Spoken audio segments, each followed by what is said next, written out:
Hi hello, എല്ലാവർക്കും പുതിയൊരു വീഡിയോയിലേക്ക് സ്വാഗതം. എല്ലാവരും സുഖമായിട്ടിരിക്കുന്നു എന്ന് വിചാരിക്കുന്നു. ഞാൻ വലിയ സുഖത്തിലൊന്നും അല്ലടേ. മൈഗ്രെയിനുമായിട്ടാണ് ഞാൻ നിൽക്കുന്നത് നിലവിൽ. കുറച്ച് ദിവസങ്ങളായിട്ടൊരു ന്യൂസ് ഞാനിങ്ങനെ കാണുന്നുണ്ട്. അപ്പോൾ അതിനെക്കുറിച്ച് പ്രതികരിക്കണം എന്ന് കുറേ ആയി വിചാരിക്കുന്നത്. പക്ഷേ ചില സാഹചര്യം കൊണ്ട് എനിക്ക് സമയം കിട്ടിയിട്ടില്ല.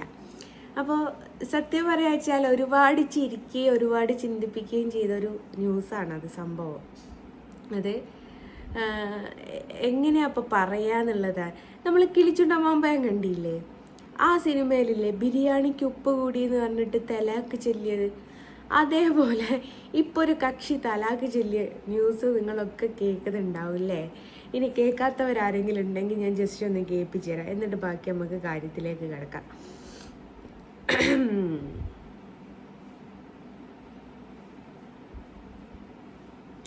ഒറ്റ സെക്കൻഡ് ന്യൂസ് എടുക്കട്ടെ.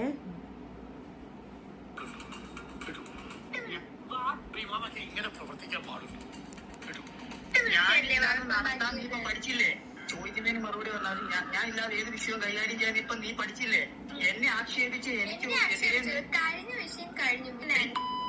എടി നിന്നെ ഞാൻ തലാക്കിയിൽ ഒഴിവാക്കിയിരിക്കുന്നു. നിന്നെ 3 തലാക്ക് ചെല്ലിയിരിക്കുന്നടി. നിന്നെ ഇനി നിന്നെ ബന്ധം വേണ്ടി വരുത്തില്ല. നിന്നെ 3 തലാക്ക് ചെല്ലിയാൻ ബന്ധം ഒഴിവാക്കിയിരിക്കുന്നു. പൊയ്ക്കോ, ഇത്രേ ഉള്ളൂ.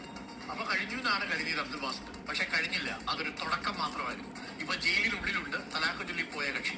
അപ്പൊ എന്തായാലും ഇനി ഈ യുവതി കരിയണം, ജാമ്യം കിട്ടി പുറത്തു വരണം എന്നുണ്ടെങ്കിൽ ഇതൊക്കെ ഒരു പാഠമാണ് ആളുകൾക്ക്. ഒന്ന് ആലോചിച്ച് നോക്കൂ. മോന്റെ പിറന്നാള്, 1ാമത്തെ പിറന്നാള് വീട്ടിൽ കൊണ്ട് വിട്ടു കഴിഞ്ഞപ്പോ അവിടെ വെച്ചൊരു ചെറിയ കേക്ക് കട്ട് ചെയ്തതാണ്. അതാണ് പെട്ടെന്നുള്ള പ്രകോപനമായിട്ട് ഒരു ഡിവോഴ്സിന് മുത്തലാഖൊക്കെ ചൊല്ലാൻ കേക്ക് കട്ട് ചെയ്യുന്നത്, ഒറ്റയ്ക്ക് കേക്ക് കട്ട് ചെയ്തു എന്നുള്ളതിന് കാരണമാവുക. എന്നിട്ട് അവരെ നിഷ്കരണം വലിച്ചെറിയുക. മറ്റൊരു വിവാഹം ഇയാൾക്കുണ്ട്, ആ വിവാഹബന്ധം അയാൾ തുടരുകയും ചെയ്യുന്നുണ്ട് എന്നാണ് ഞാൻ മനസ്സിലാക്കുന്നത്. അപ്പൊ അതിനെ ചൊല്ലി വീട്ടിൽ വഴക്കുണ്ടാവാറുണ്ടായിരുന്നു എന്നുള്ളതാണ്. ഏതായാലും ഗാർഹിക പീഡന നിരോധന നിയമമുണ്ട്, സ്ത്രീധന നിരോധന നിയമമുണ്ട്. ഒപ്പം തന്നെ ഇപ്പോൾ മുത്തലാഖ് ക്രിമിനൽ ഒഫൻസ് ആക്കിയതിനു ശേഷമുള്ള ഒഫൻസും ചുമത്തപ്പെട്ടിട്ടുണ്ട്. എന്തായാലും കുറച്ച് ബുദ്ധിമുട്ടും പുറത്തു വരാൻ എന്നുള്ളതാണ്. ഇതെന്തായാലും പ്രേക്ഷകരൊക്കെ പറയുന്നത് പോലെ ഒട്ടും ശരിയായിട്ടില്ല എന്നുള്ളതാണ് പ്രേക്ഷകരുടെ ഒക്കെ പ്രതികരണം. ന്യൂസ് കേട്ടില്ലേ? എനിക്കിത് കേട്ടപ്പോൾ എന്താ തോന്നിയത് എന്നറിയോ? കിളിച്ചുണ്ടമ്മാമ്പയം തന്നെ. അതില്ലേ ആരാ കൊച്ചിനെന്നീഫാന്ന് തോന്നുന്നു, ബിരിയാണിക്ക് ഉപ്പ് കൂടി എന്ന് പറഞ്ഞിട്ട് തലാക്ക് ചൊല്ലിയിട്ട് ശ്രീനിവാസൻ കെട്ടിയിട്ടുള്ള 2ാമത്തെ ഭാര്യ. ആ ഒരവസ്ഥയാണ് ഈ സ്ത്രീക്ക് ഇപ്പം നിലവിലുള്ളത്. അപ്പം മുസ്ലിം ആചാരപ്രകാരം അല്ലെ മുസ്ലിം നിയമപ്രകാരം കേക്ക് കട്ട് ചെയ്യാൻ പാടില്ല എന്ന്, നബിദിൻ ആഘോഷിക്കാം പക്ഷെ സ്വന്തം ബർത്ത്ഡേ ആഘോഷിക്കരുത് എന്നൊക്കെയാണ് പറയപ്പെടുന്നത്. എത്രത്തോളം സത്യമുണ്ട് എന്നുള്ളതൊന്നും എനിക്ക് അറിഞ്ഞൂടെ. ഇനി അതിൻ്റെ പേർക്ക് ആരും എന്നെ കുരിശ് കയറ്റാൻ വരണ്ട. അപ്പോൾ ഇങ്ങേർക്ക് വേറൊരു വിവാഹം കഴിച്ചതിൽ അതിലൊരു ഭാര്യയും കാര്യങ്ങളും ഉണ്ട്. അതിനൊരു കുഴപ്പമില്ല. ഒരു കുട്ടിയുടെ ഒരിതിൽ എന്നെപ്പോലൊക്കെ, ഞാൻ ഗുരുവായൂർ നടേന്നായിരുന്നു കേക്ക് മുറിച്ചത്, എന്നെയൊക്കെ ഇട്ട് കളിപ്പിച്ചതൊക്കെ കണ്ടതാണല്ലോ.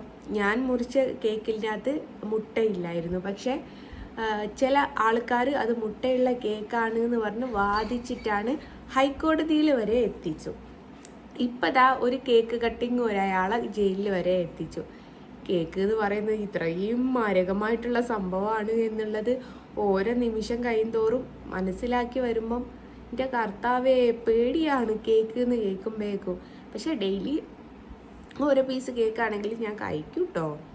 അത് പിന്നെ കയ്പിന് പിന്നെ ഒരു മുട്ടും കൊടുക്കണ്ടല്ലോ. അപ്പം എനിക്ക് ഈ ന്യൂസ് കേട്ടിട്ട് വല്ലാത്ത ചിരിയാ വരും. ഈ മൊയന്തയൊക്കെ എന്ത് വിചാരിച്ചിട്ടാണ്?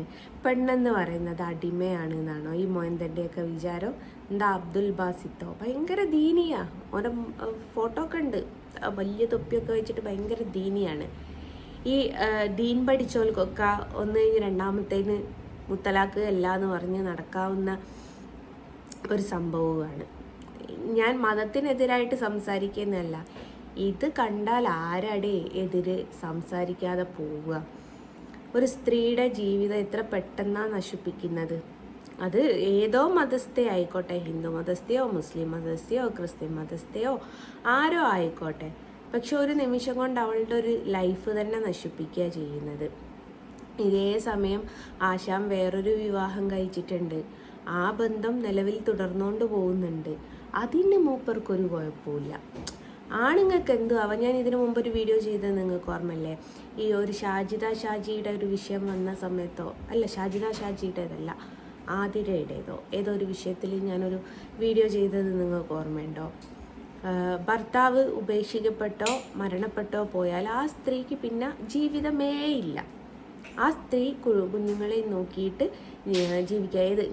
ഈ വിഷയം സംസാരിച്ച് നമ്മുടെ ആഷിക്ക് അമ്മയെ കൊന്നതിന് ആ ഒരു വിഷയത്തിലാണ് ഞാൻ ശരിക്ക് പിന്നെ ഈ ഒരു സംഭവം സംസാരിച്ചത്. അപ്പോൾ ഈ ഭർത്താവ് ഈ ഉപേക്ഷിക്കപ്പെട്ടു പോയാലും മരണപ്പെട്ടു പോയതാണെങ്കിലും പിന്നെ സ്ത്രീക്കൊരു ജീവിതമില്ല. അവൾ കുഞ്ഞുങ്ങളെ നോക്കി എന്തെങ്കിലും കൂലിപ്പണി എടുത്തിട്ടെങ്കിലും കുഞ്ഞുങ്ങൾ ആ ഒരു ഒതുങ്ങി കൂടണം എന്നുള്ളതാണ്. ഈ ഷാജിയുടെയൊക്കെ ഒരു പിന്നെ കമൻറ്റ് വായിക്കുന്ന ഷാജി പറയുന്നത് ഞാൻ കേട്ടിട്ടുണ്ട്. നിനക്ക് ഇവിടുന്ന് ടൂറ് പോകാൻ പൈസ, നീ ആർഭാട ജീവിതമാണല്ലോ, ഭർത്താവ് നഷ്ടപ്പെട്ടു പോയി എന്ന് വെച്ച് ഇവർക്ക് ടൂറ് പോകാൻ പാടില്ല എന്നുണ്ടോ? അല്ല, അറിയാൻ മേലാഞ്ഞിട്ട് ചോദിക്കുകയാണ്. അതേപോലെ ഈ പറഞ്ഞതുകൊണ്ട് ഭർത്താവില്ലെങ്കിൽ മേക്കപ്പ് ചെയ്തും ഇതാക്കിയൊന്നും നടക്കാൻ പാടില്ല എന്നുണ്ടോ? ഇതൊക്കെ എന്ത് ലോകം. ഓരോരുത്തർക്കും ഒരു ജീവിതമേ ഉള്ളൂ, അത് മനസ്സിലാക്കുക. ഒരു ജീവിതമേ ഉള്ളൂ. ആ ജീവിതം എങ്ങനെ ജീവിച്ച് തീർക്കണമെന്നുള്ളത് അവനവൻ്റെ ഇഷ്ടമാണ്. എന്നെ എത്ര ആൾ കുരിശിലേറ്റുന്നുണ്ട് തട്ടമിട്ടിട്ടില്ല എന്ന് പറഞ്ഞിട്ട്, എത്രത്തോളം കുരിശിലേറ്റുന്നുണ്ട്. എന്നിട്ട് എന്ത് ചെയ്യും? എനിക്കെന്തോ പറ്റുന്നുണ്ടോ? ഈ സ്ത്രീകളെല്ലാവരും ഇങ്ങനെ അമ്മാനമാടാന്ന് വിചാരിക്കരുത്. ഏതായാലും ആശാൻ ജയിലിൽ പോയി, അതേതായാലും നന്നായി. ഓൻ്റെ വിചാരം മുത്തലാക്ക് ചൊല്ലിയത് കൊണ്ട് അവിടെ തീർന്നെന്ന്. 1-ാം തലാക്ക് 2-ാം തലാക്ക് മുത്തലാക്ക് ഇതാ കഴിഞ്ഞു. ഏതായാലും ബിരിയാണിക്ക് ഉപ്പ് കൂടി എന്ന് പറഞ്ഞിട്ടല്ലല്ലോ ചെയ്തതെന്ന് വിചാരിച്ചിട്ട് അമ്മക്ക് സമാധാനിക്കാം അല്ലേ? അല്ലാതെ ഇതിനൊക്കെ എന്താ പറയുക? ഒരു കേക്ക് കട്ട് ചെയ്തതിനൊക്കെ ഒഴിവാക്കുക എന്നൊക്കെ പറയുന്നത് വല്ലാത്തൊരു സംഭവം തന്നെയല്ലേ. ഇതിനിപ്പോൾ കാണുമ്പോൾ ചിലർ പറയും മതത്തിനെ വിമർശിക്കുന്നു എന്ന് പറഞ്ഞ്. മതത്തിനെ അല്ല ഇത് വിമർശിക്കുന്നത്, ചില മൊയന്തകളെയാണ് ഇത് വിമർശിക്കുന്നത്. ഇത് പോണത്തെ 4-5 മൊയന്തകൾ മതി ഈ ലോകത്ത് ഓരോരോ പെണ്ണുങ്ങളുടെ ജീവിതം നശിപ്പിക്കാനായിട്ട്. ശാശാൻ ഇത്രയൊന്നും പ്രതീക്ഷിച്ചിട്ടില്ല. ഇനി സലാത്തും ദിക്റൊന്നും ഏറ്റിട്ടില്ല എന്ന് തോന്നുന്നു. ഏട്ടക്കോ നേർത്തിണ്ടാവും ഇതൊന്നൊന്ന് കരകയറി പോരാൻ വേണ്ടിയിട്ട്. പക്ഷെ അതൊന്ന് ഒരു നേർച്ചയും ഫലിച്ചിട്ടുണ്ടാവില്ല എന്ന് വിചാരിക്കാം. ഏതായാലും ജയിലിൽ സുഖവാസം നയിക്കുന്നു എന്ന് നമുക്കും ആശ്വസിക്കാം. ഏതായാലും തുടക്കമായിട്ടേ ഉള്ളൂ കുട്ടിയെ. ഇനി അനങ്ങിയാൽ ഞാൻ നിന്നെ ചൊല്ലി എന്നങ്ങ് പറയുന്ന എല്ലാ ആൾക്കാർക്കും ഇതൊരു പാഠമായിരിക്കട്ടെ എന്ന് പറഞ്ഞുകൊണ്ട് ഈ ഒരു വീഡിയോ ഞാനിവിടെ അവസാനിപ്പിക്കുകയാണ്. അപ്പോൾ വീഡിയോ ഇഷ്ടമായിക്കെങ്കിൽ ലൈക്ക് ചെയ്യുക, സബ്സ്ക്രൈബ് ചെയ്യുക. എന്നും ഞാനിങ്ങനെ പറയും സബ്സ്ക്രൈബ് ചെയ്യുക. എന്നിട്ട് എന്തിനേ പിള്ളേരെ നിങ്ങൾ സബ്സ്ക്രൈബ് ചെയ്യാത്ത? നിങ്ങൾക്ക് എന്നെ മാണ്ടാന്നുണ്ടേ പറഞ്ഞാൽ മതി, ഞാനങ്ങ് പൊക്കോളാം എന്ന് വിചാരിക്കണ്ട. ഞാൻ പോവില്ലടേ, ഞാൻ പിന്നെയും വീഡിയോ ആയിട്ട് വരും. അപ്പോൾ സബ്സ്ക്രൈബ് ചെയ്തത് കൂടെ കൂടിക്കോളി. എല്ലാവരും നെഗറ്റീവ് കമൻറ്റ് വിട്ടോളി കേട്ടോ, not problem. Okay, tata, by.